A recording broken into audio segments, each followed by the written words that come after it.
Hey guys, welcome back to Tennis 360, the podcast where we talk about all things tennis. My name's Anthony Hirsch. And I'm Eliza Wastcoat. Welcome back to the podcast. So we'll go through all things that happened throughout the week. We had a tournament on the ATP side in Montpellier in France, where Alexander Bublik became the first man in history to win an ATP tournament by dropping the first set in every single match that he played, which was crazy and ridiculous. And did you ever expect that Alexander Bublik would be the guy heading that stat of ultimate mental fortitude? No, certainly not that stat. I mean, we know he's strong on indoor hard court, and he's won this tournament before. So from a winning the title perspective, can't say that I'm all that surprised. Having said that, though, that particular stat is not something we would associate with Bublik typically. So I think it is testament A, to his attitude in this given week, which we know fluctuates, and B, his ability to play in these types of conditions and how dangerous it makes him. Yeah, I agree. Like, he's very good on faster conditions. We saw how well he did on grass courts last year when he won a title in Halle, his only 500 title in his career so far. He loves the fast courts. It's the fourth title that he's picked up. He initially lost 6 of his first 7 finals that he played, but he's just won 3 in a row. On his side, did Alexander Bublik, and he beat Borna Coric in the final, played a really good match, and even though he was struggling, he came up against great players. We had all the top 4 seeds in the semifinals, and he had to play some really good players on the way. Had to beat Auger-Aliassime on the way in the semifinals as well, who's always tough on indoor courts, and he was playing well this week. And then the final, Borna Coric was playing very well as well. In fact, Coric came back from 1-4, 15-40 down in the first set. Bublik seemed to be completely outplaying him. Then Bublik started making unforced errors. Coric was starting to be the aggressor, and Coric kind of made a comeback, and that makes it even harder to come back after losing that first set. But Bublik managed it anyway. And, Bublik was doing really well to kind of mess up Coric's rhythm, I felt like, in the match. And he's the ultimate messing up of rhythm kind of player is Bublik. He's up and down, but he makes it work. He makes this kind of chaotic game work. He was a much better server. He did well on the return of Coric as well. And ultimately, Bublik won 80% of first serves up against Bublik, who won 58% of his first serve points. And that's just not going to be good enough. And Bublik continues a really good run of form. He was doing well. Yeah, I mean, I think every time Bublik wins a title, we ask ourselves, like, why couldn't he do this more often? I mean, from a pure talent perspective, he's got it. The raw talent is there. The serve is so strong. He has such good hands. And, he reads the game well, like, when he wants to show up. So I think in general, like, he's one of those players that we put in a bucket of, like, wish you could show up week in, week out, wish you could show up at the slams. But, it's all on his terms. And when he wants to show up, he certainly does. And he does so in style. And yeah, I mean, he's just a pleasure to watch when he's playing well. And I think it's great that we continue to see him win titles. I think is it his 4th title now to his name? 4th title, yeah. Yeah, like, there's not that many active ATP players who have 4 titles to their name. And so he's certainly someone that's a force to be reckoned with.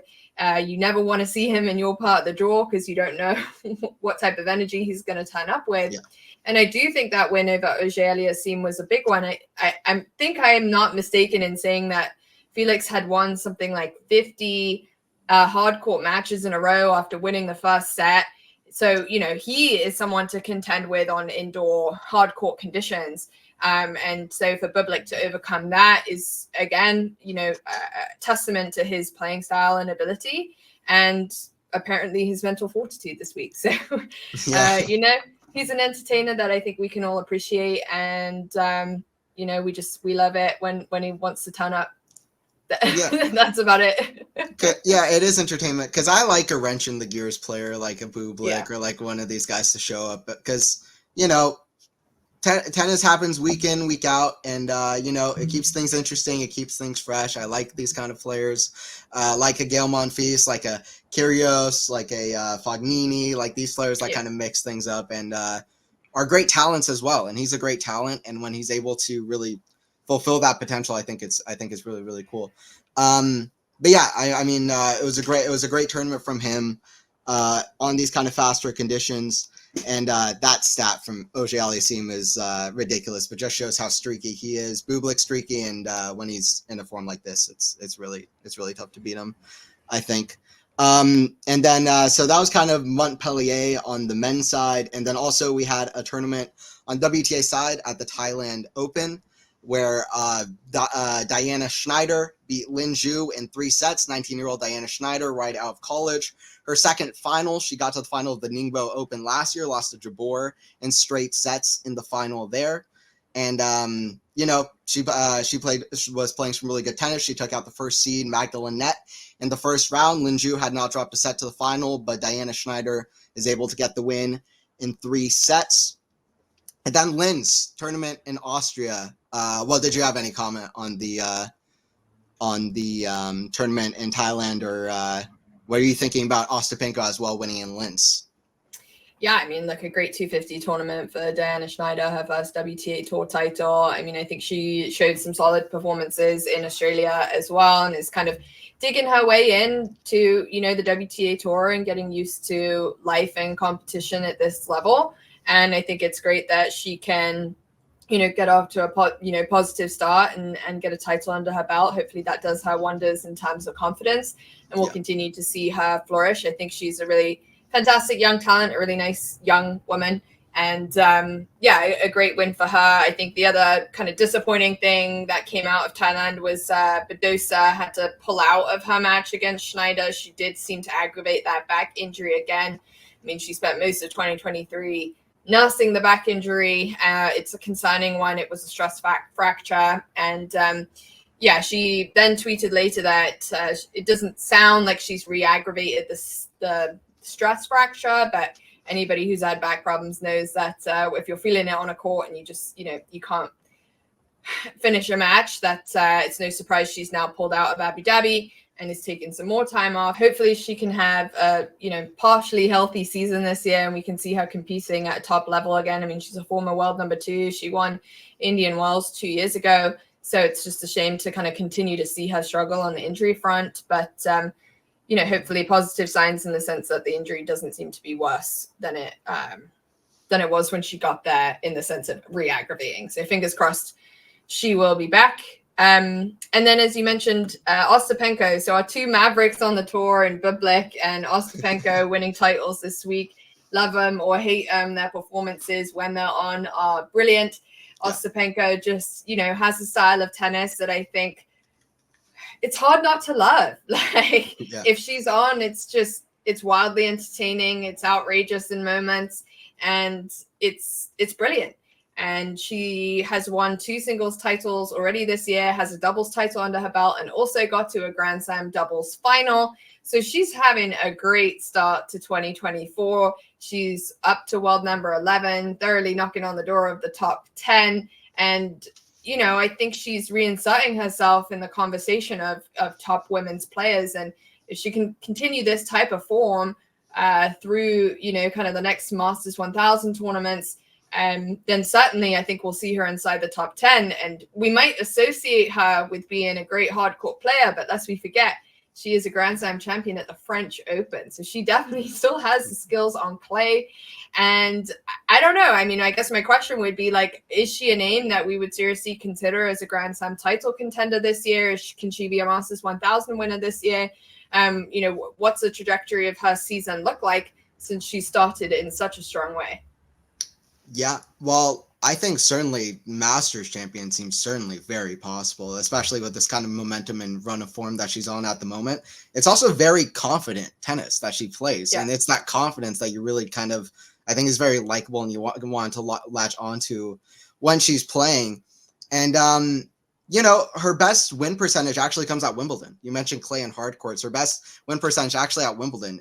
I remember the numbers. It was 67% at Wimbledon to 61% is her second best, which is Roland Garros, and also I think one of the hard court majors. So, you know, I think that she the pace of her shot works well on grass, but I think people also underestimate how well big hitters like Ostapenko can do on a clay court as well. And she loves to clay, and we'll see how she can move to there.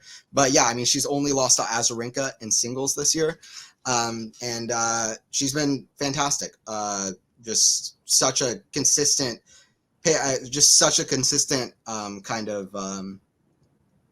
consistent aggression that's always landing in the court. If you look at the stat sheets, her winners to errors is very solid. And also she's been fighting well in matches, even when it's gotten tight. I remember her match was, I think, against Pliskova, was it in Brisbane? I believe it was. She was fighting so well throughout that match. Lots of deuce games that she was able to pull off. Even the last game of the match on her serve to serve it off at 6-4. So, I think she's somebody to look out for. I think we should consider her a contender for majors, because it's also not like she's very consistent in playing with it's not like she's playing with a kind of defensive game that you would worry about how it holds up against the big hitting players. I think she has a very strong game with a lot of upside, and at her peak can be quite high as well. So I think that she will be somebody to watch out for in pretty much every facet, I think. And she's knocking on the top 10 in both singles and in doubles. We could have the third top 10 singles and doubles players in the top 10 after Pegula and after Goff as well. So that's good to see for the doubles as well, to be honest. Yeah, it's awesome to see. I think I've also seen a little bit of translation of those double skills into her singles game. I feel like she is coming into the net more, and she's displaying really good use of her volleys. And I think that, only helps to improve and progress her game.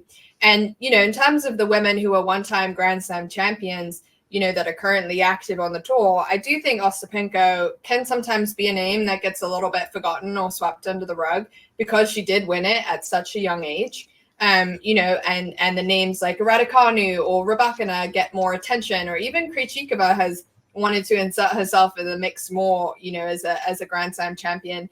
And I think, yes, the level and performances since then hasn't been quite the same, but I do think we should give her credit that A, she's still very young, and B, she has dealt with that, kind of, I guess, fall from grace, and in a way has been willing to kind of keep plugging away, stay true to her game and kind of who she is, and has had the confidence to kind of continue to play the style of tennis that, is her brand. And when she's fit, when she's healthy, when she has that confidence, we know that she can beat the best players. I mean, she's one of Iga Swiatek's biggest nightmares. And I certainly would love to see another matchup against, a Sabalenka or Rybakina sometime soon. I'd be curious to see how she fares again against Coco Gauff, because she didn't really show up in that match at the US Open last year. But, she has the weapons to take down some of these bigger names that are in the top 10 of the WTA list. And I just wouldn't be surprised if she gets hot on a 7-match win streak, and there's some, the draw falls apart as it did in Australia, and she finds herself back in another final. And, I know not everyone's her biggest fan, but I'm always a fan of the characters and the personalities and the people that go about doing tennis a little bit different, whether that's her outfits, her baking page, just, how she expresses herself on court. I'm a fan of those types of people, because they help, spread awareness about tennis and, grab people's attentions and start conversation, whether it's good or bad. And so I'm certainly rooting for her to get a number 2 Grand Slam title. I think it would certainly mix things up on the WTA side and make for a very interesting tournament. That's for sure. Yeah, it would spice things up. You want kind of that kind of addition on the tour, even if not every player is kind of just, this kind of Ostapenko type, or this kind of even say Rune type on the men's side, where they're a little bit more controversial and you never really know what's going on with them. So even if you don't want Sinner and Alcaraz, or if you don't want Rybakina and Sabalenka and Swiatek, everybody at the top to be like that, it's always good to throw an Ostapenko in there to cause a little bit of trouble and mix things up a bit. I think it's good. And, I think Yelena is somebody that I think a lot of people underestimate as somebody who's just kind of, I think people see her as an all or nothing player, but as you said, I think she is mixing more stuff into her game. And I think that she is, just varying herself better. And I think she is a better player now than she was in 2017. And I think that is a big statement to say that she can win another major and she can win another Masters. And I don't see why not. And I think it's true that people see certain personalities, they just like write the player off, but it's like, right. you know what, Ostapenko's confident. I think that'll do her good for a major. If nothing else, she's confident. And you mentioned the dresses, and I think it's hilarious. So yeah, and she's shown she saved match points in her bid to get this title in Linz. Again, you mentioned like her mental fortitude and resilience this year has been impressive. I mean, she's been able to put runs of 3 to 4 matches, 4 matches, 4 to 5 matches impressively together. And so to me, like, again, it just wouldn't be out of the blue if we saw her in around the mix, quarters, semis, even into a final at some point this year. Because I also look at some of the names who are above her in the WTA top 10, and there are a couple names in there that feel like they're getting a little cold. If you want to be truly honest, Pegula hasn't had a great start to the year. She's injured. She's missing out on the Middle East swing. Then we've got Jabeur, who's just not, really been able to show up since Wimbledon of last year. And so there are a couple of names who we have question marks over. And it just could be poised perfectly for an Ostapenko to kind of come in a little bit under the radar without some of the pressure that those other names are facing, and put a mighty impressive run together. So if I was a bookie, I would be giving good odds on that.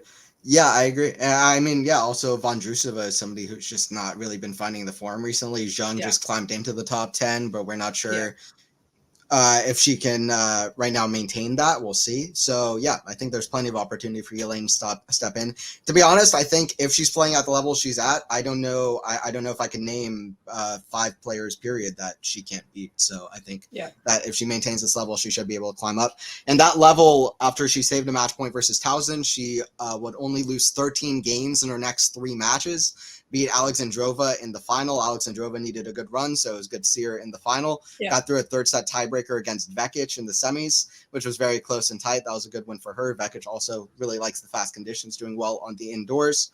Also a good run from her to the semis. But,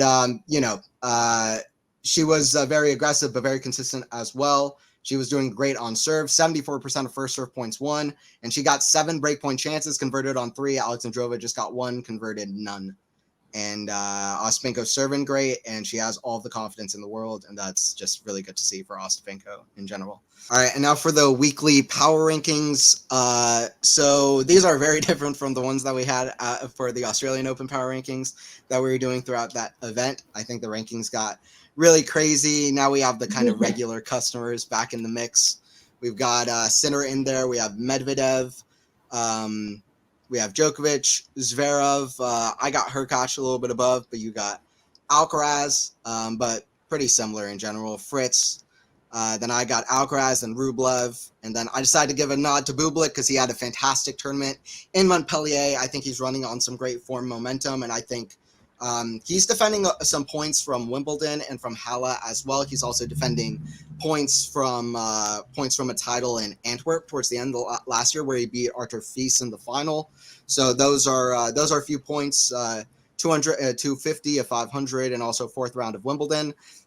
So I think that we'll see if he can defend those. But even if he doesn't, he has 5 months to add points on. So I think he's heading potentially to the top 15 if he keeps on this level, which I just think that he deserves a nod because he's playing fantastic. He beat FA and Schwartz this year, this week, and those are tough players to beat. So I thought it was a good run from Bublik, and then also Demonor is in the mix as well. Do you want to give your ATP power rankings?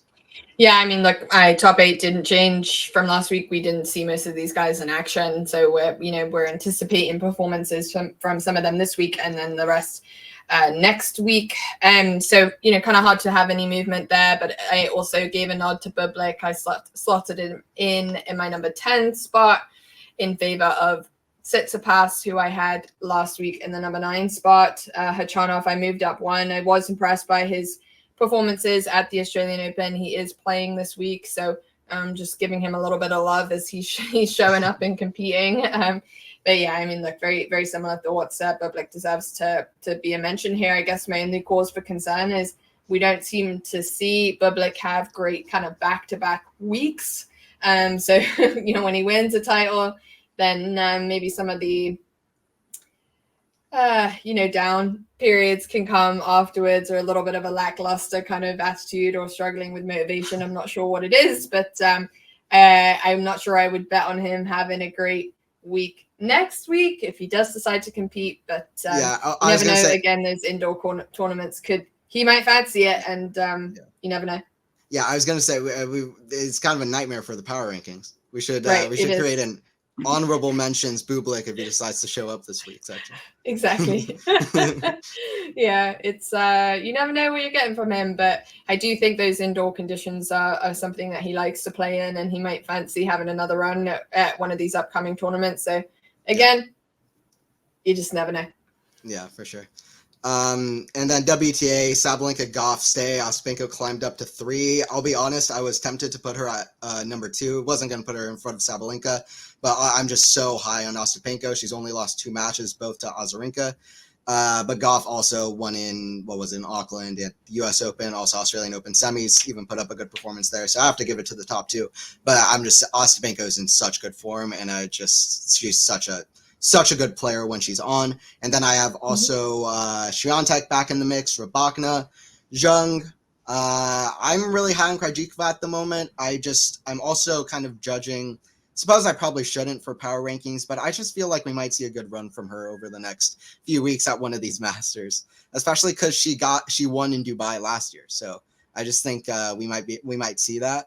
And then also I have Noskova at 8, and then Andreeva, and also gave a shout to Alexandrova, who hasn't found form, but she found form this week. So I want to add her in because I was glad to see her in a final because she's been losing a lot recently. Yeah, she hasn't had a great start to this year, but and honestly didn't really get to finish the year all that strong last year either. But we know she's a great talent and a great player, has sat around the top 10 in the past, and so great to see her get to another final and get a couple of wins under her belt. I'm sure that will help with her kind of mental approach coming into the next 2 Masters 1000 tournaments that are on the calendar.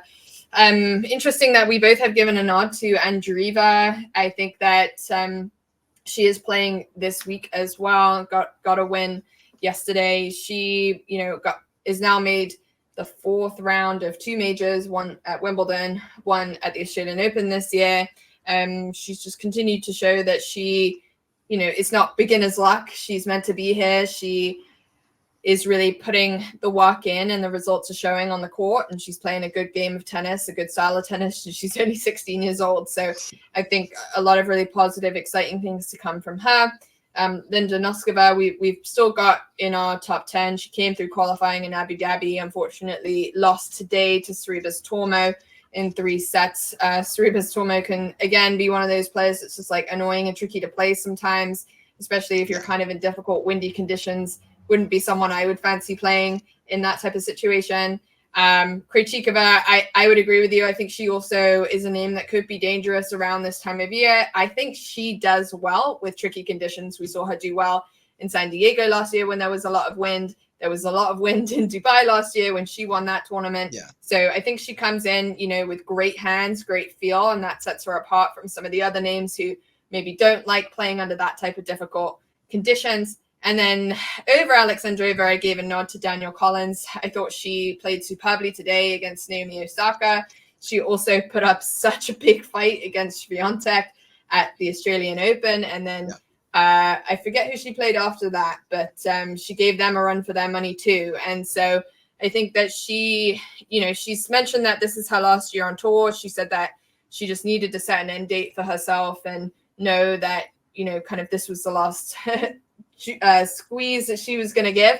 And, I think she is one of those players. She's made a Grand Slam final before. She's been top 10 before. She's had multiple health issues, and it's unfortunate that her career is coming to an end. But I mean, my goodness, so she's kind of that Ostapenko type of when she's on, and she's so much fun to watch. And I just really hope we get to see a little bit more of her and some more deep runs over the next coming months, especially when she's on home soil in the US and have some joy there. So I think she might be extra motivated over the next couple of weeks.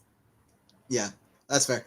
Collins at the Australian Open, I felt sure that she was gonna beat Iga, to be honest. I was almost amazed that Iga scraped through that, and then it was just such a stunning comeback because Collins was playing at such a good level, and she never really got down on herself in that match either. She's had to play 4 Grand Slam champions in a row now, which is just stunning and ridiculous, I think.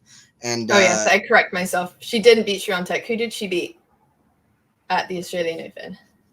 Oh, in the first round. Oh yeah, she had a tough one. Was it Angelique Kerber, I think? Yes. Yeah. Was it? Let's see. Yeah, Kerber. Yeah. Kerber. So, but my goodness, did she make Swiatek? She made her sweat. For her money. Yeah. Yeah, it was. Collins has been playing great. I also decided to put Mira in here, like you said, just because she's one of these players that I kind of think is just like gonna come out here and just rise right to the top on the kind of trajectory that she's going with. She has such repeatable strokes on backhand and forehand that are just so kind of so encouraging as she keeps growing as a player. The defense probably could still use some work. The serve could use some work, but overall, like, she's a very complete player already, and she's younger than Brenda Fruvertova, by the way, which is just shows how kind of young she is as a player. She's one of the youngest now in the whole top 100. I think she is the youngest in the top 100. And, she's a player that I'm incredibly excited about. She broke through in Madrid last year, got to the quarterfinals as a 15-year-old. And kind of reminds me of back in the day when you had just Martina Hingis and then also all of these other kind of players break through the scenes at super young of an age. I just have a feeling like she might be one of those kind of players, but time will tell. But one thing I know is that it's amazing how complete of a player she is. For on defense, on offense, forehand, backhand, has the skills, has the vision, has a great mentality. Obviously, is a great athlete. And, coming back from 5-1, 30-15 down and match point down at 5-2 against, I forgot who it was, but at the Australian Open, that one match, it just shows that she's different. Do you remember who that is? Because I can't remember Diane the name. Perry. Perry, that's it, right. Yeah. Perry, I mean, she's certainly a name to watch for. I mean, I hate to put pressure on a 16-year-old. I agree with you. I think she looks super complete for her age. Of course, there's always things to work on, but like if she can follow a similar trajectory to like a Coco Gauff, just continue to, really get experience on the tour. I mean, it feels like Coco's like almost a veteran now. She's been around for so long. Yeah. She's only 19, 20 years old and already has a Grand Slam. So I think, just making sure for her that she, has the right people around her, is enjoying herself, enjoying competing, learning, just soaking up as much learning as she possibly can in these early years in her career, and just continuing to be willing to improve her game and kind of follow the path to success in that way, then I think she, most certainly is on the trajectory to do big things and, maybe win a title this year or early in the next couple of years. So I think she certainly deserves to be in a top 10 power ranking position for the start of this year, and let's see if the momentum keeps going her way. Yeah, and it's the fun thing about the power rankings, right? Because it's I think it's more of a fans rankings more than anything else. So just like these are players I'm excited about, and it's not necessarily like we like one player more than another, but it's like, wow, Mira Andreeva looks great right now. I kind of think she might do something next week. I'll put her in. Like it might be somebody who's 70 in the world, but we're like, you know what? She looked really good in her match. Right. Like, wow, she's hitting the ball crazy. I kind of want to add her in. So I think the power rankings are kind of good in that way. And overall, I think we have a pretty similar rankings, to be honest, for the power rankings. But yeah, Sinner and Sabalenka still stay at the top until further notice, until probably more of the 1,000 tournaments kick in. And then upcoming tournaments, we have a list of upcoming tournaments here. We've got a 500 tournament in Abu Dhabi. Great early kind of popcorn matchup there of Ons Jabeur taking on Emma Raducanu, which is great because you don't really know what to expect. Raducanu just had her first top 40 win since 2022. Can she get her first top 10 win, period, is the question. She has still not gotten a top 10 victory. She has a Grand Slam title under her belt, won every match in straight sets, won 10 matches there. And none of the sets went to 5-5 in that tournament. Still no top 10 win in her career.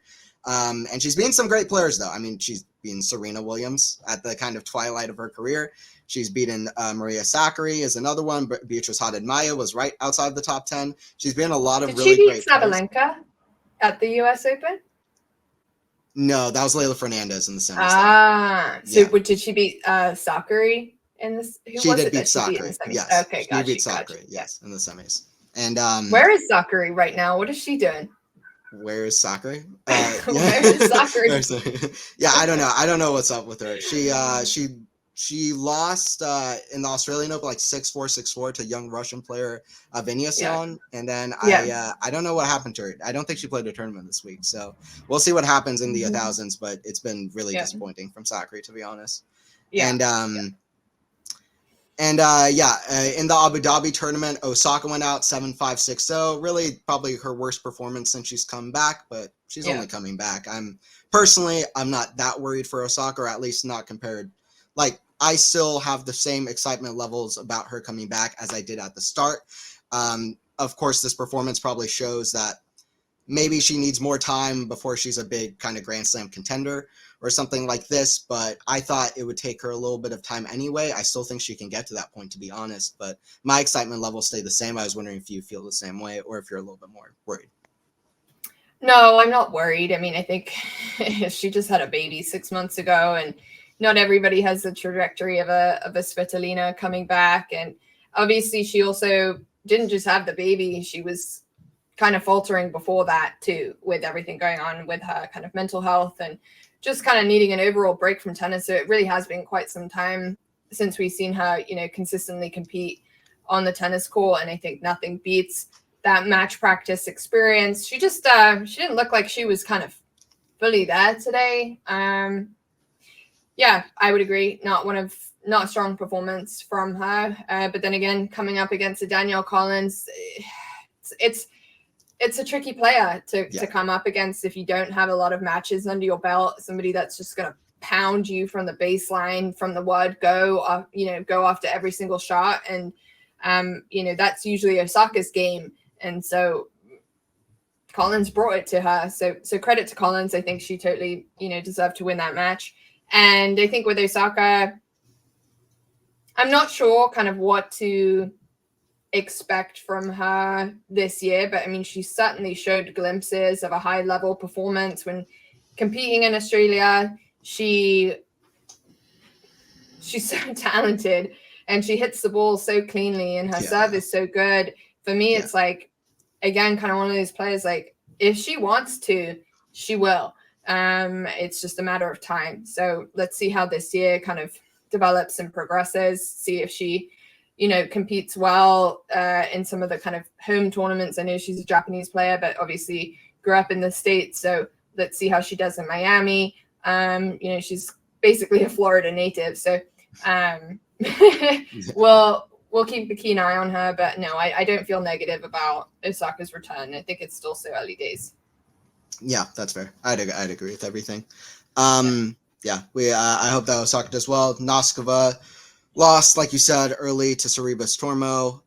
Watson beat Kudermetova.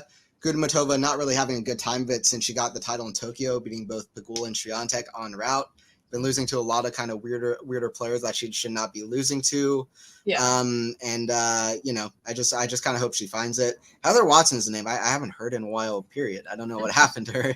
I remember when she broke through at Wimbledon, like maybe over 10 years ago as a younger player, and I just haven't heard her name since. I think she beat a top 10 player there, and then I just haven't heard her name.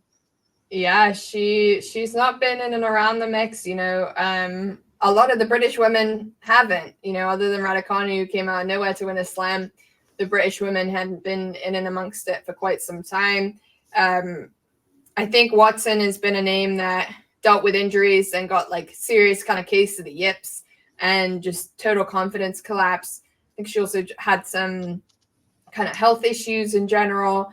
But yeah, I mean, she's she's a veteran player, but still loves competing. And she's scrappy. She defends well. She moves well.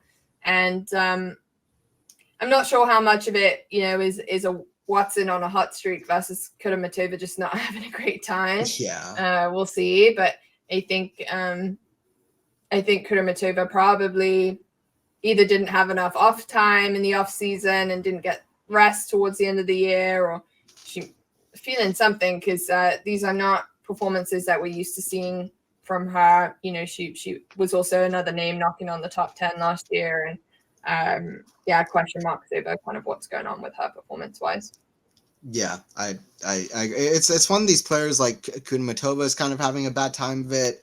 Vondrousova was having a bad time of it. Samsonova was, but I don't know if you saw, but she beat Tsurenko today, like 6-1, 6-0. So, but Tsurenko always gets bageled. It's just one of those things. She's always getting bageled. Like, I feel like when she loses, she gets bageled. Oh, okay. Like, it's one of those things where it's like, when she loses, she takes a fat L. And then when she wins, it's great. But, like, there's no, like, in between with Tsurenko. I just, it's like she just gives up or something. I don't know what happens, but. Yeah, that's strange. She takes a lot of bagels. It's like, I'm down 3-0. On to the next fuck set. It. Yeah. Here we go. On to the next one. And then that was Abu Dhabi WTA 500 tournament. Yeah, and then also, so that's ongoing at the moment now, just so you guys know. Yes. And then also this week, Transylvania. So this one is weird because Rus and Maria are the top 2 seeds, but then also Karolina Pliskova is in here, and she is unseeded, and that makes no sense to me because she's a Grand Slam finalist, and why would that be the case at any point, especially since she's playing so well at the moment. Also, you have Andreeva in here. Also, you have Blinkova, who had the most famous victory of the year this year, you would probably say, maybe outside of Sabalenka. So, you know, pretty good tournament there. Cornet, Maria also in there. And, we'll see how that tournament goes. Like, I think Andreeva is a big person to watch in that tournament. Honestly, you said about a title, she's playing great. I would not be surprised. Also, think about Andreeva. She plays well on clay, grass, and hard court. So she's just like, it amazes me how complete of a player she is. Once again, no pressure. No pressure. Yeah. But you're pretty good. It's almost you're pretty like good you at come tennis. in at 16 years old and like sometimes you crumble under the pressure and sometimes they're like, I ain't got nothing to lose. Like she got to the 4th round of Wimbledon having basically never played on grass before. Yeah. You know, and wasn't afraid of it. Whereas I feel like a lot of players, they come into grass season, they're like, ooh, I'm uncomfy. Like if I move funny here, I could hurt my knee or hurt an ankle. And they kind of play with a level of tentativeness. But when you're 16 years old, like you don't have that fear. You don't have that same caution to the wind in terms of your body. And if that works out for you and you don't pick up a knock and you don't kind of have a bad or negative experience, then that totally works in your favor from a confidence standpoint of like, hell yeah, like I can navigate all of these surfaces and I can do it well. And I mean, she slides well on all surfaces. I agree with you. Like her game style is just so impressive. And this field in Transylvania has got some good names in it, but these are not big winners. And so she could come through this field and she could win a title here for sure. She's got the energy to do it too. Because a lot of these names are, no offense to these ladies, older women. And that doesn't mean that they can't win. But when you think of Pliskova, Rus, Maria, they're all in their 30s. And so, that's just a different level of playing back-to-back matches. That a 16-year-old is not going to have the same level of tired legs after a match. That's some youth and in that's there. totally in her favor. I'd agree with it. And also, it's the new WTA 250 rule that I think you can't have a top 30 player inside there. And I'm just like, I don't like that rule at all. It's a stupid rule. It's a stupid rule, because first of all, okay, so we want tournaments to do well. We want the WTA as a whole to do well. So why would we make it so that individual tournaments don't have the star power that other tournaments would have, even if they're bigger? And why are we dividing the tour in that way? It's like, that makes no sense to me personally. Because a lot of these tournaments too, by the way, they've been going on for like over 30, 40, 50 years. They have the history on them. A lot of people find them very important. A lot of people go every year in their home city and watch this tournament. And now you've taken out the big names that constantly go there. And it's like, why would people even watch? It's like, it reminds me of, for example, Djokovic playing in Belgrade every year. It's like, okay, well, what if he couldn't play it? It's like, That would be a travesty for that tournament, and watching the best player ever not being able to play in their city. And it's like, that seems to make very little sense to me. It appears to me like it's just kind of a way of dividing the tour and giving, just, I don't know. It feels like you're just taking away the star power from the main tournaments, I guess. And it just seems utterly stupid. And I don't understand why they have that rule. I don't get it either. I mean, again, it's like, I'm not saying the ATP gets everything right, but like, the ATP doesn't have that rule, and they're the ones who have had players in the past who notoriously play a lot of 250s and get a lot of points from it. I mean, Casper Ruud, like, we were having that conversation. He was a 250 king a couple years ago, and why not? Why not? And so a win is a win. And I'm all for giving players the flexibility on, where they want to play, connecting with fans in, local areas, local tournaments. And who are we to say kind of what form a player is going to be in and dictate, how many of those lower level tournaments they can compete in, because you don't know, the current state of affairs on a player's health. They could skip a 500, have a little bit of a niggle going on and want to test it at a 250 level and, get a couple matches under their belt and see how they're physically holding up. Like, that could be one reason why they want to compete. Another reason is just, as you say, like, some of these tournaments are really old tournaments that have been on the tour for so long. And I don't think the players understand it, and I don't think the media understands it. And it's just another one of those things coming out the WTA where you're just like, what are you doing? Like, there's no logical explanation for it. Yeah, I agree. There's no logical explanation. And I like the point you make about Casper Ruud, because honestly, I think like however a player kind of gets their points, I think people just underestimate how difficult it is to win those tournaments against those lower ranked players. It's like, anybody on their best day can play like top 5, top 10 level. And if you're in the top 100, anyone on their best day can play incredible tennis and would be very tough to beat. You have to beat some very, very high level players. And, I just think it's a weird way to divide top players from lower ranked players, and, and just keep top players at the big events. And it just seems like that's stupid to me. And it reminds me on the ATP, how they've kind of, I don't know if you saw it this year, but they raised the points at all of the ATP events this year for the first time since 2009. And so now if you win a Grand Slam final, it's 1,300 points rather than 1,200, for example, and stuff like that. They raised the points up. So if you look at the ATP points Wikipedia, they've actually raised the points up.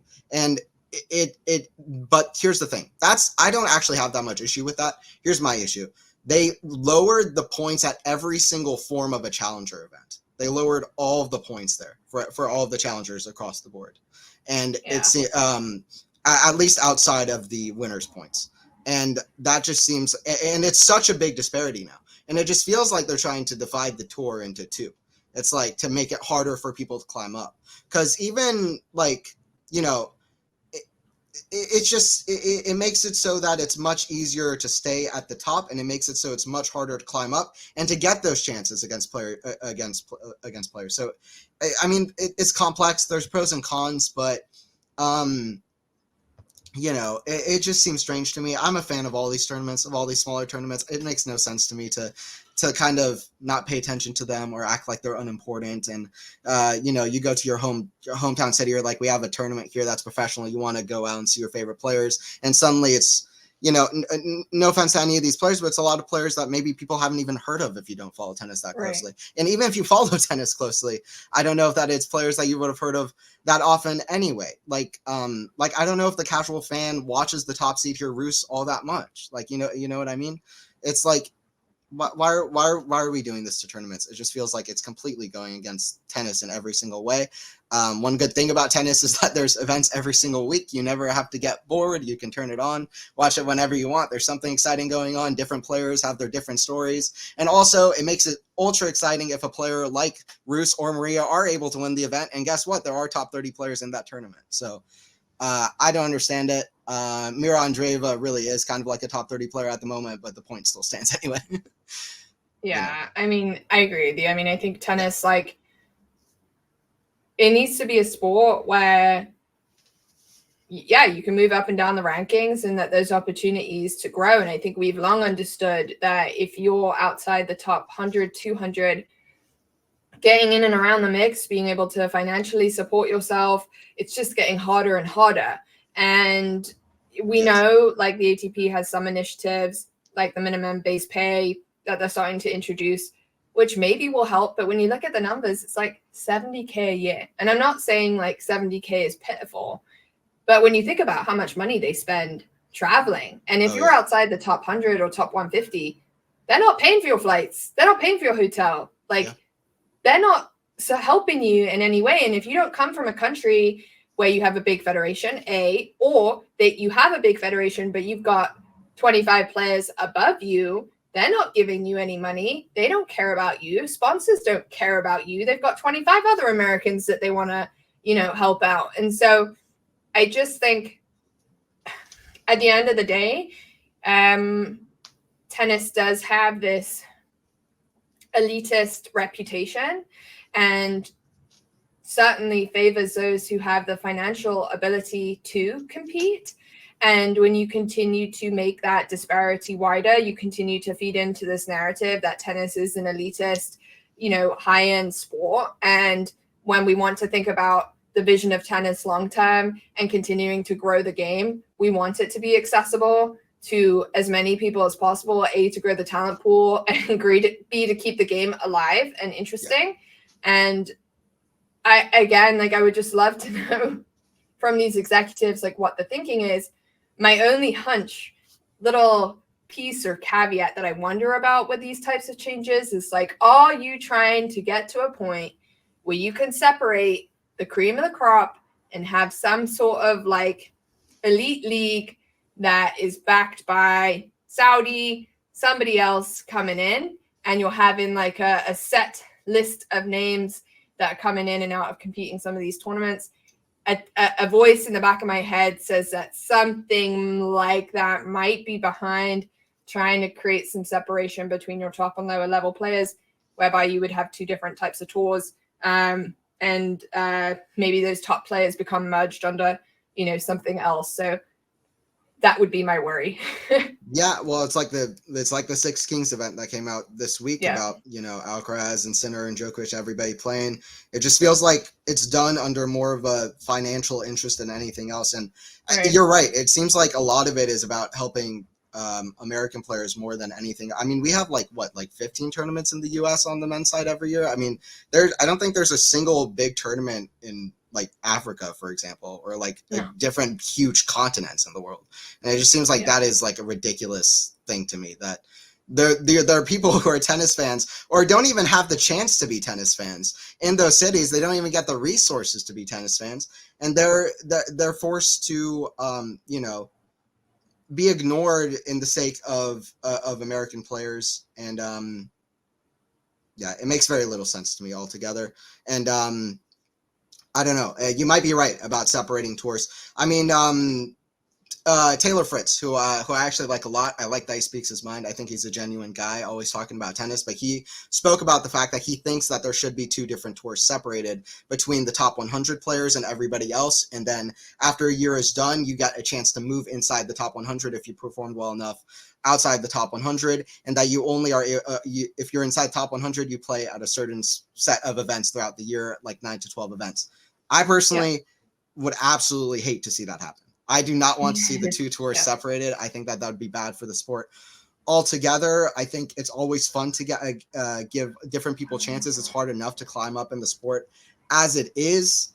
Like you said, with the little resources, some of these tournaments are historic. I mean, people talk about taking away these kind of clay tournaments but they've been around for some have been around for over 80, 90 years, and some of them are 250, sure, but they've got history behind them that I think is important. And, it just seems like yes, it might be done for more of a financial interest standpoint, or to help out elites or Americans or people who are more in charge at the moment in tennis. And that just seems like the wrong way for us to go in tennis if we want to make it more inclusive, if we want to make it more global, if we want to actually get people involved and, kind of spread exposure to the sport. And yeah, it makes very little sense to me. I hope that doesn't happen. The challengers, these players climbing through the challengers, hey, look up challenger highlights on YouTube. They're pretty good. Yeah, they're pretty good. And I just don't understand why these are some of the players working so hard. And you said $70,000. So most of the time, more often than not, it's actually in hundreds of thousands more than something else.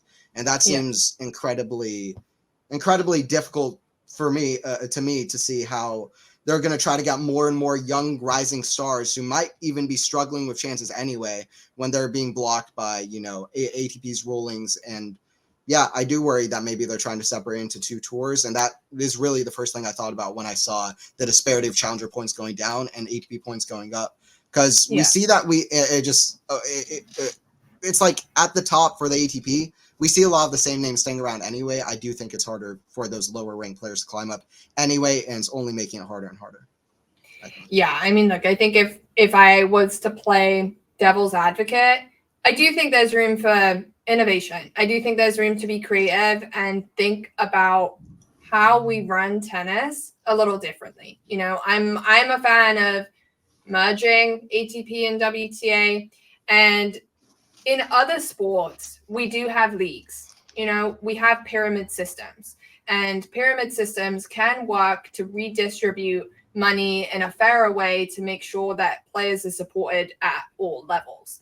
Could I see a world in which we separate the tours, by kind of top level, 100 level ranking, and then you still give an opportunity to those in 100 to 200 to qualify for the slams?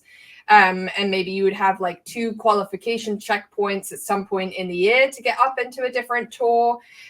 Would that mean that, players in top 1 through 100, they don't need a base level minimum pay per se, but the folks between 100 and 200 certainly do? Like, is there a way to, increase that funding for those types of players and allow the top 100 players to play for the bigger prize pools, prize money, and sponsorship, those types of opportunities? Because the needs of those players and representing them under a PTPA is just so difficult when you have completely different needs at different levels. So for me, it's like, I'm not necessarily opposed to reimagining how we organize the tours, how we go about players like health and wellness, how many tournaments they should be playing a year, how we're supporting them when they have families. I think that conversation is becoming ever more relevant for the women's tour.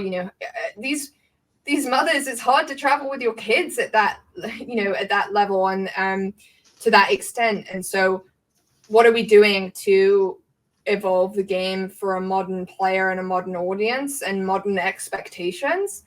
Certainly a relevant conversation and something I'm willing to entertain, but I just think one worries that the intention behind it is not good.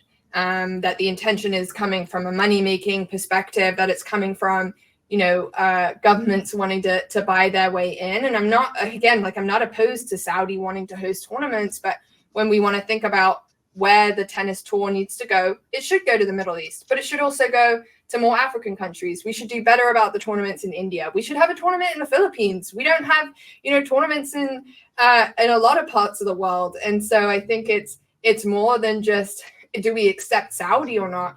And being much more intentional about where we're placing our players, giving fans opportunities to watch, giving players opportunities to compete. And as I said, I just worry about the intention of those leaders and really what they're kind of trying to get out of doing it. I'm just not sure that they have the fans and the players' best interest at heart. I think it's their pockets. Yeah. Yeah, I agree. I agree with everything. I mean, I think, well, yeah, pretty much everything I agree with. I think, like setting up the tours in a different way. I think I'm actually very on board with it if it's more, accessible to the sports fan or the tennis fan who wants to watch tennis in a very kind of exciting way. If it makes sense to the players and their scheduling, I think the season can be fully reimagined. I wouldn't even have a huge issue with that as well. Yeah. In the way that the actual schedule of it, of when certain tournaments are taking place, having a longer off season is an obvious thing that I think should absolutely happen. So I think that can happen. Personally, my bigger problem with the kind of idea of the two tours was the fact that only rather than the top 100 playing in different tournaments, the fact that the top players can only play in like a certain set of tournaments, which is like, that just seems so utterly so utterly, what's the word, regressive for the tour as a whole and for the sport. And I think that overall I'm okay with some ideas, but as long as they're not, like you said, in bad intentions, and that they're not, hindering a lot of really great tournaments that we have throughout the year, and hindering chances for different players, and it just seems like it's regressing the tour in a big way, and I don't want to see players who already have a hard time climbing up have an even harder time climbing up than they do now. So yeah. Yeah. Well, anyway, coming up that's next a good chat. week, Yeah. we do have back-to-back WTA 1000 tournaments. We want to talk about scheduling headaches. I mean, the men don't have a Masters 1000 tournament until Indian Wells. The women have two. I'm pretty sure you're right in saying that Qatar got upgraded from a 500 to a 1000. So that means they've got a 1000 in Qatar next week, and then they've got a 1000 in Dubai the following week. And then just less than 2 weeks later, we've got another set of back-to-back 1000 tournaments at Indian Wells in Miami. I mean, well, I don't even know what to say. But in Qatar, Iga is the two-time defending champion. She won it in 22 and 2023. If you go to the WTA's website, they have not published a player entry list, which, by the way, WTA is ridiculous from a marketing perspective. You cannot tell me that you don't know what your player entry list is next week. Lies. But you did manage to dig out some of those names that might be in the mix. Just really quickly on that. Just really quickly on that, though, it's like, it's so hard to find so many different things for WTA, whether it's highlights or whether it's stats or whether it's this or whether it's that. I'm a fan of of WTA and everything that's going on right now, and it's like it's scarce information that I just am not able to find no matter where I look online, and it just seems like I don't even understand why they're not marketing it well. I mean, I think at one point they had a plan with like Tennis TV to show highlights and now to show matches and stuff, and now they canceled that, and it's like, it's hard to watch matches, it's hard to know where to find information, and it's so easy if you look up ATP matches, they just like go right to like different stats and different things like that.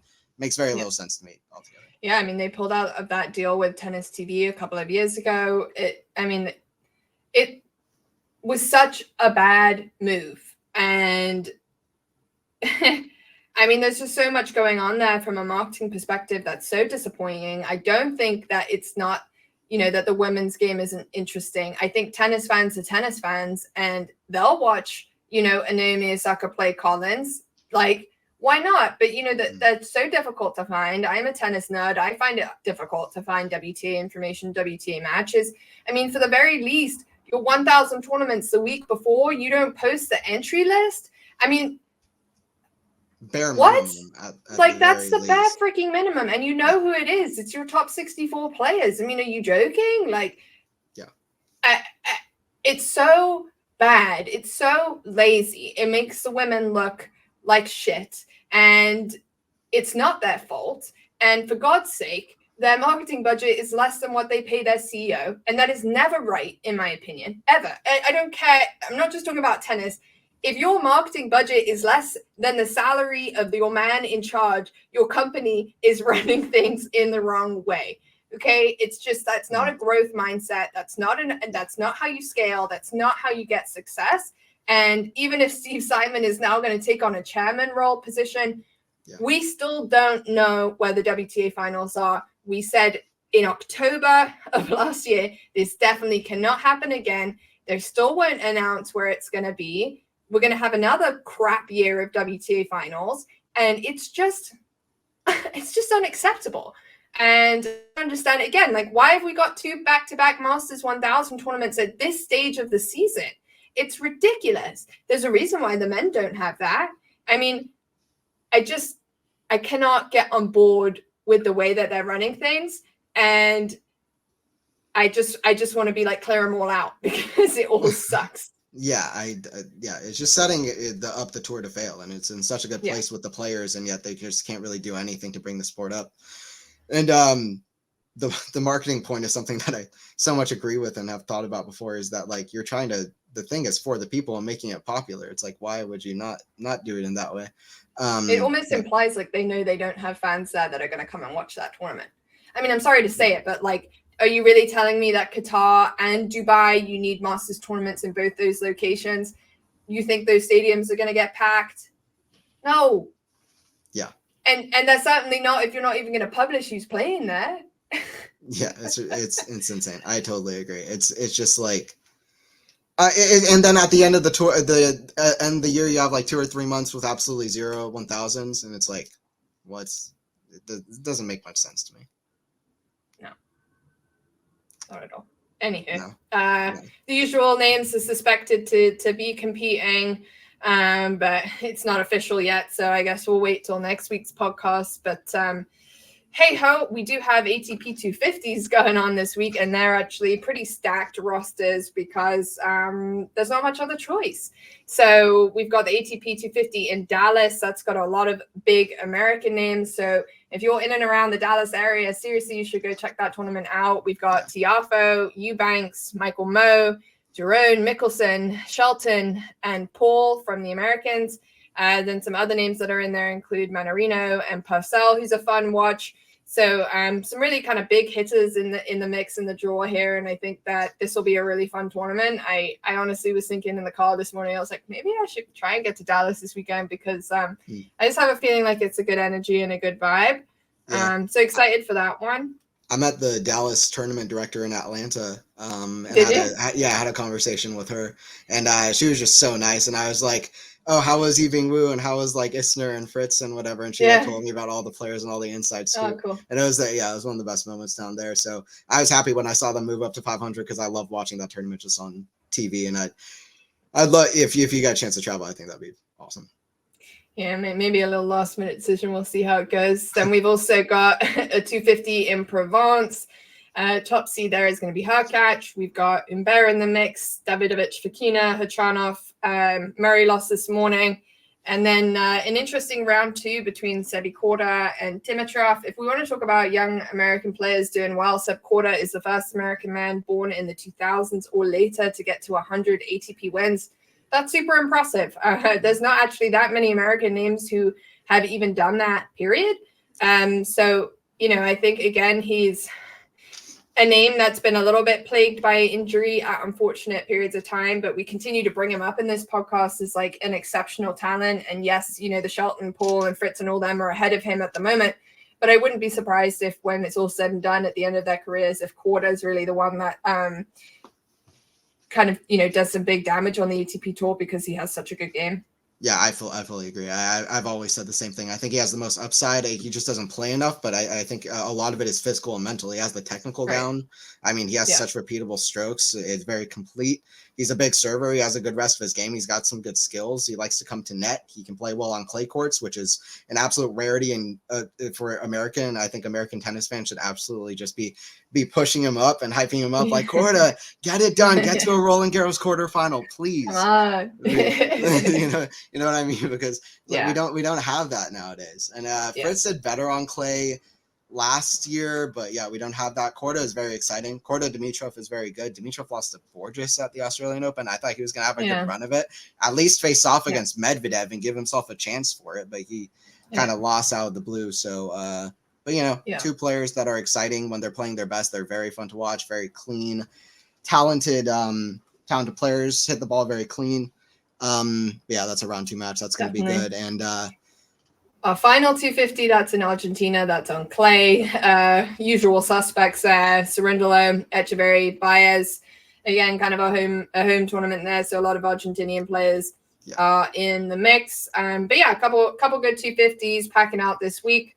And then for next week for the men, we've got their first 500 tournament. That's going to be in Rotterdam.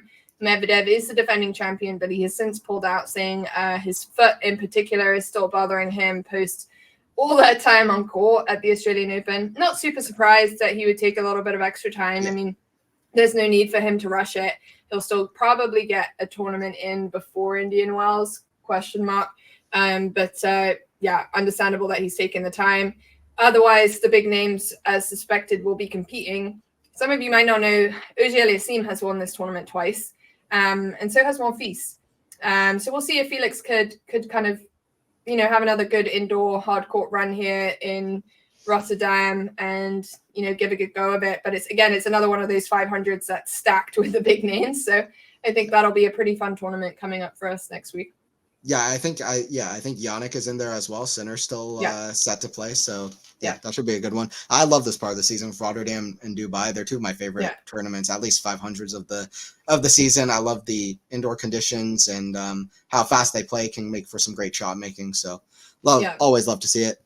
And then we've got the culture segment to wrap things up for us. And Holger Rune, what are you doing? Fumbled 2 big 3 coaches, 2 powerhouse coaching names. He just got Severin Luthi about a month ago.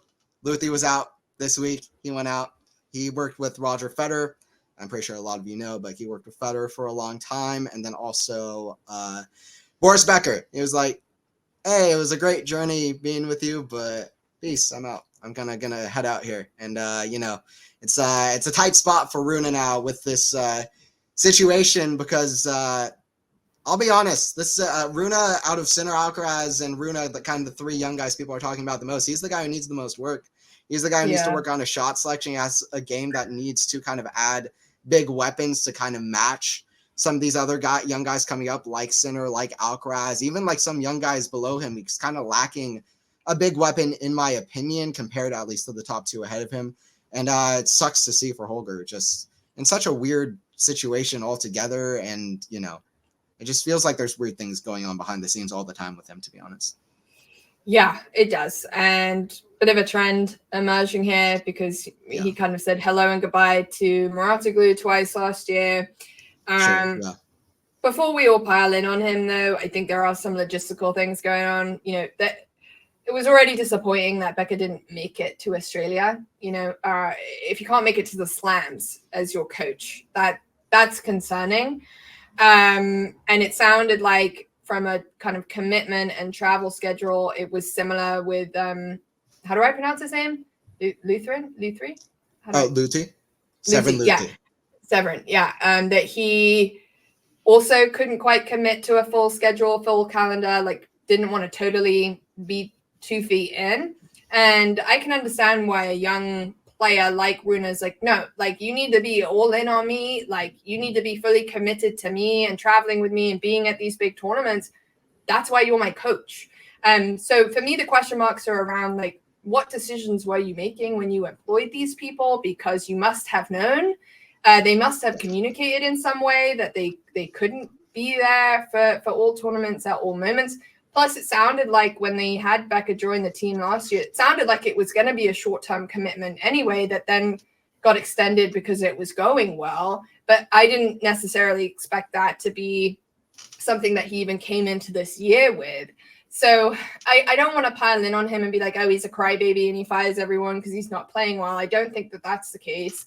I reckon he's probably not the easiest person to work with. To me, there's also a strange dynamic with his mum. If you look at the successes of Alcaraz and Sinner, their parents are not involved.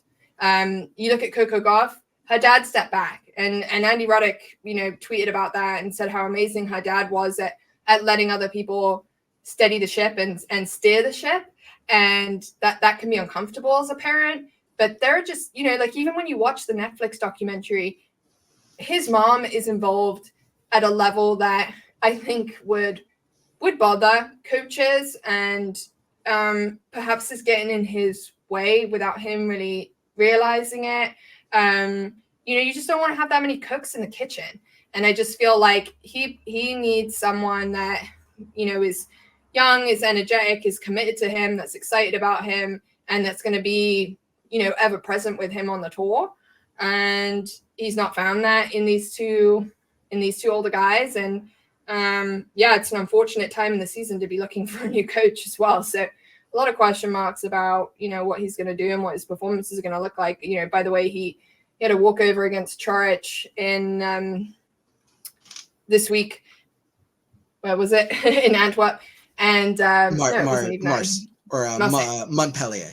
Montpellier, that's the one. Which I thought was not a good showing. He was down, I think, 1-4 in the second, and then went for the walkover.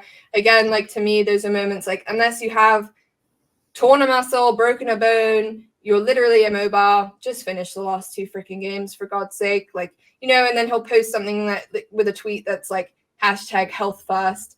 And I'm like, really, bro? Like, just finish the match, unless you really can't walk, just finish the damn match. And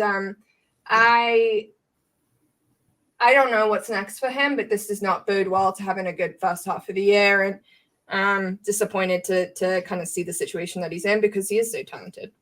Well, it reminds me of Tsitsipas with his dad, also with his mom kind of stepping into the fray. It just feels like it'll distract you to have like somebody that personal with you. The focus has to be on tennis. With the mom involved, I just don't see that many positives, or at least that she can be like, you can have a family member involved, but why do they have to be on top of everything? And also, he did a magazine cover with him and his mom, which is kind of just that was so weird, strange. I don't really understand.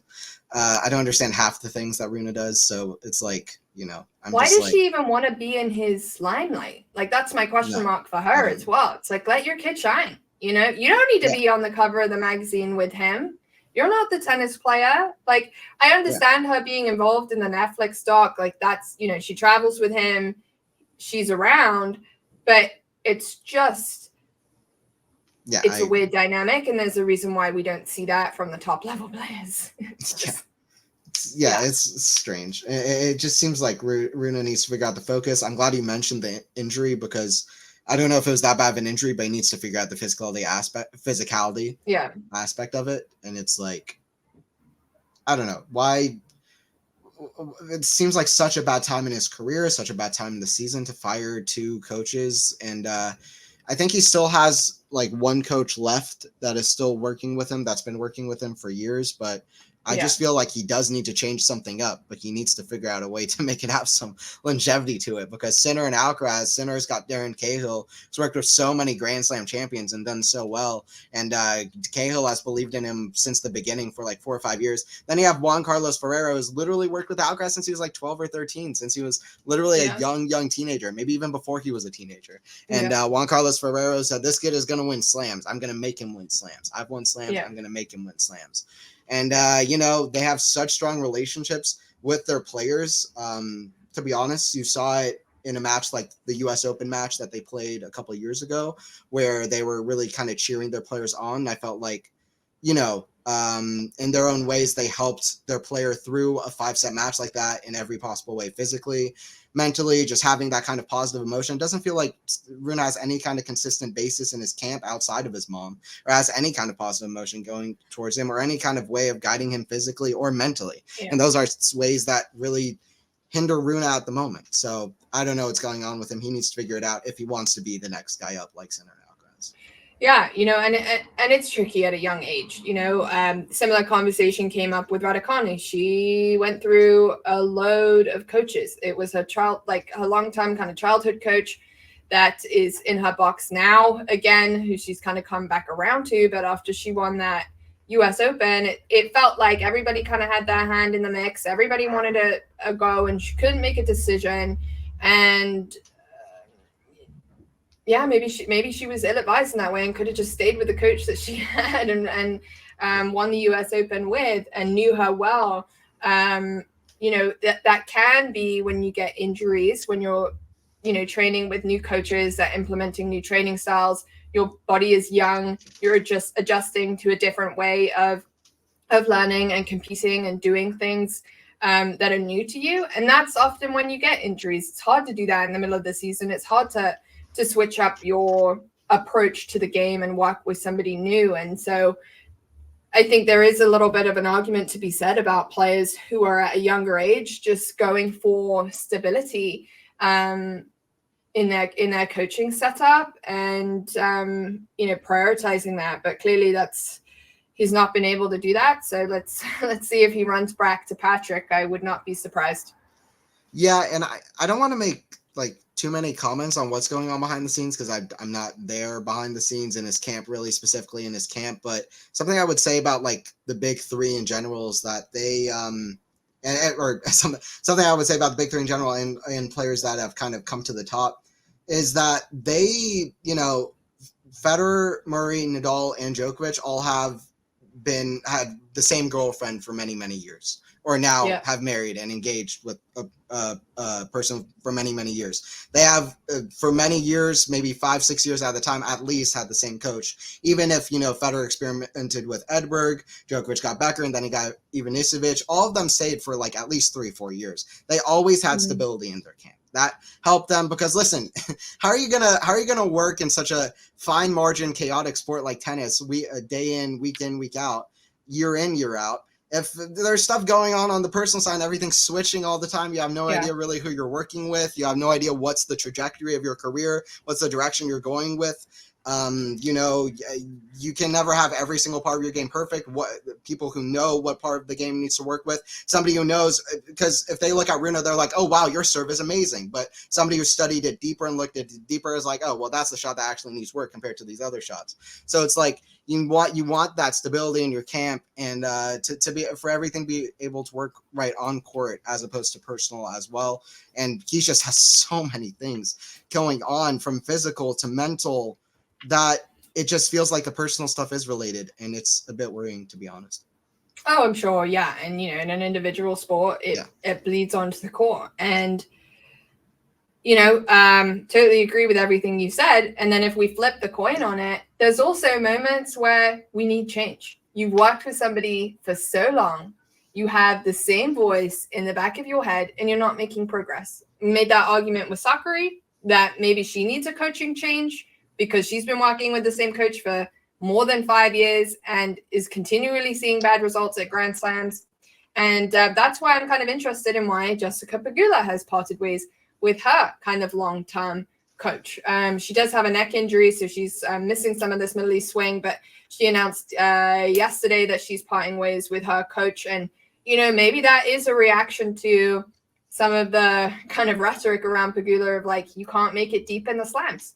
And she's 28 years old, and she's like, shit, I need a different perspective, a different voice in my camp that's going to help me get to the next level. And I think there's such fine margins and nuances in a player's ability to stick or twist with a coach and understanding where they are in the trajectory in the relationship with them and being able to ride out tough moments and good moments and understand that it's rare for relationships to last forever in that sense, but that also stability is a good thing. And so that's a hard balance to strike, but I'm intrigued to see who Pegula is going to be working with now and kind of what her approach is going to be. And if this really is in reaction to kind of, some of the more disappointing Grand Slam performances and see if that makes a difference for her, because she certainly good enough to make it deeper at a slam and has the skill set to do so. So be interested to see what comes of that this year. Yeah, it's strange because she's won 2-3 Masters now and is consistent throughout the whole year. She's a player who should be going deeper. I would also pin it to the fact that, Katie Boulter lost that United Cup. Very strange performance from her. Hit 9 winners in her, I think, second round match against Burrell at the Australian Open. Lost that one pretty badly. I think 6-4, 6-2. It's like those were weird performances from Jessica Pegula. I'm sure she was like, you know what, I'm getting older, like you said. I want to be doing well. I need to switch something up. And it was probably a mix of bad performances to start the year, and also the fact that even what she was doing last year, she probably felt like, hey, I want to be a step above this as well. Mm-hmm. So in the grand scheme of things and in the long term, I think that maybe it could be a good thing to kind of step back so that you can take like 3 steps forward, and we'll see if that's what she's able to do. But it is a little bit concerning, but it's not as concerning to me as the Holger situation, for example. I agree. Yeah. And that's why I'm saying, like, you know, on one side you can have something that you feel optimistic about change-wise, and then on the other side you have a situation where you have question marks because it's been an ongoing issue with him. And so, I think, you know, same situation, probably 2 very different outcomes with these 2 players. We'll see how it goes. But also two very different stages of their career as well. So, we'll keep an eye on it and we'll keep you guys updated. But I think that wraps us for today. We've had a long chat, and we'll cover some more culture pieces next week. All right. Yeah. Well, appreciate everybody joining in for this week's episode. I've been Anthony Hirsch. I'm Eliza Wastcoat. And don't forget to like the video if you enjoyed it.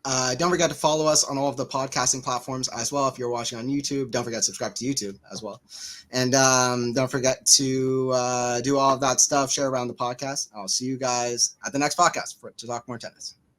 See you at the next one.